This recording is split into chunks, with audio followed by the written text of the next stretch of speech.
Ooh. Something always brings me back to you. Before I went on, I told Mum, I was like, I'm not going to cry this whole time. I'll never ever cry on TV. No matter what I say or do, I still feel you here till the moment I'm gone. Oh. Wow. And as soon as I finished singing, I just bawled my eyes out, and all my friends, I could see them all, and they were all sobbing. It was really funny. I love thinking about it. It was an out-of-body experience. I didn't feel like I was singing. I think that's the first time in my life that I actually felt like God was up there, not me. I started singing in year 6 and I liked it, but I never sang in front of anyone because I was just too humiliated to. Until year 10, I somehow built up courage to audition for my school stage band. And somehow I got into that, and yeah, from then, those last 3 years of school was pretty much everything. I grew up in the Salvation Army, so I have Salvo blood. And then I'm now at Cairns Baps, and I love it.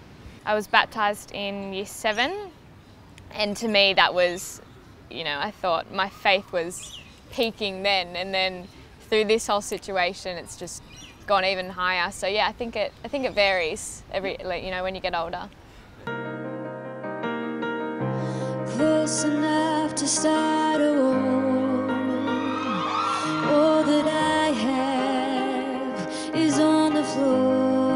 I used to watch Australian Idol, and I used to feel sick thinking about going on a show like that because I would just be too nervous, and I didn't even think I would be able to sing. But I kind of felt like the timing was right, and I had prayed earlier last year, and I just said, look, God, if you want me to do something with music, then it's got to happen this year, because next year I'm going to go to uni, I'm going to start planning a different career.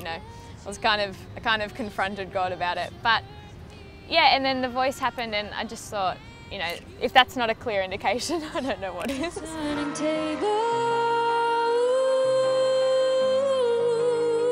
Christmas at my family is waking up early, presents, we get presents out of the way straight away, and then we go to church and have a big family lunch that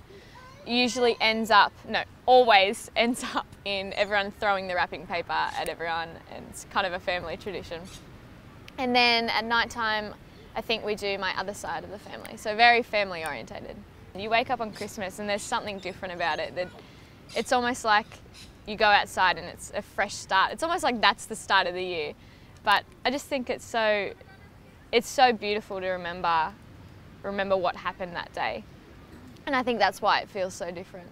I walked into The Voice saying I was a Christian first, and then I was a musician. So my priorities was always my faith and my journey. And I'll admit it was really hard towards the end to find the time to be praying and reading my Bible, because I was just so, I'd get home at 12 o'clock, wake up at 6 o'clock and drive, and it was really hard. But I don't know, keeping that mindset of I'm a Christian first. And I think I've always wanted to be a role model to younger women, and just in every aspect. So I think I thought that was always separate to my music career, but now I see that I can do it together. So that was really important for me to learn that.